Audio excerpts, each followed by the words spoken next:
2011 was a memorable year for rugby fans, with New Zealand winning their second Rugby World Cup. It was also a momentous occasion for DHL, who successfully provided freight and logistics support leading up to, during and following the tournament. Just like the 20 participating teams in England this year, DHL intend to make a similar impact at Rugby World Cup 2015. With the kick-off fast approaching, the team is in place and preparations are underway.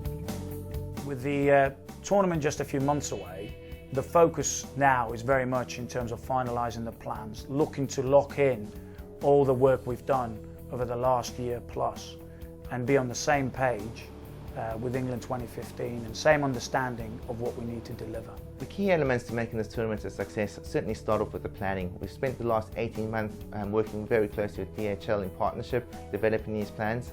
The next is the people, working very closely with them, partnering with DHL and the team. We've got a great set of people on this team. And then finally, delivery and execution. We need to make sure that what we say we're going to do, we do it and we do it on time. Come tournament time, we're going to be an integral part of the control centre. So we're actually going to have desks in the control coordination environment. The control centre will be the very heart of the DHL logistics operations.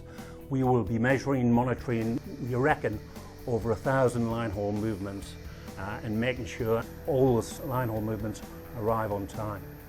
The type of typical volume we'll be dealing with for a team is around 4 tonne. So on average, each team will travel with 4 tonne of equipment. So essentially their material will be picked up from their country of origin. It will then be shipped internationally and brought into the UK. Once within the UK, the material is then moved around the various, what they're called team bases, that the team is playing in.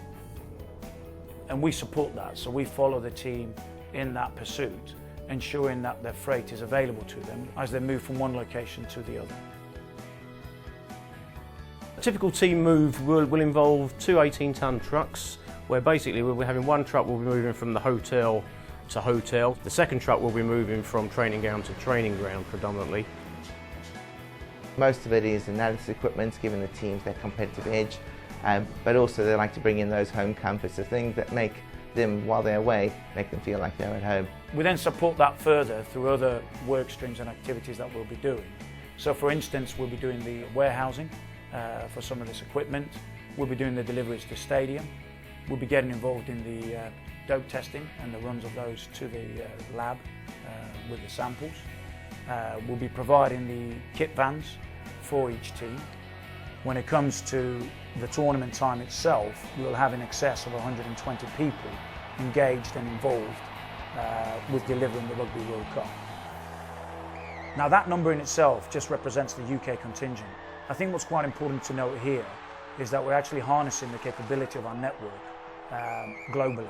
We have that physical presence in 220 countries plus of our own people, our own personnel on the ground, which essentially means we understand the nuances, we understand the international business better than anyone. Hence we've got these international specialists dispersed throughout the globe, able to facilitate and ensure that the material gets into the UK on the first pass, at speed, and to its right destination on the right day at the right time. To me, it's a huge responsibility and a huge honor to make sure that they have all their equipment moved timely.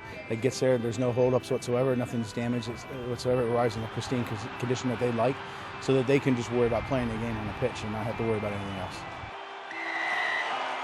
This year, what I'm involved in with 2015 Rugby World Cup is I'm actually involved in managing the movement from Tonga, Samoa, Fiji and for New Zealand, the All Blacks. Something they're doing really well here in 2015 and what we had to do also in 2011 was plan. Some of the teams had equipment that I just was dumbfounded with, things like the French were bringing in coffee, so they brought in 800 kilos of coffee, and teams like the Japanese who had hyperbaric chambers and equipment that you wouldn't expect.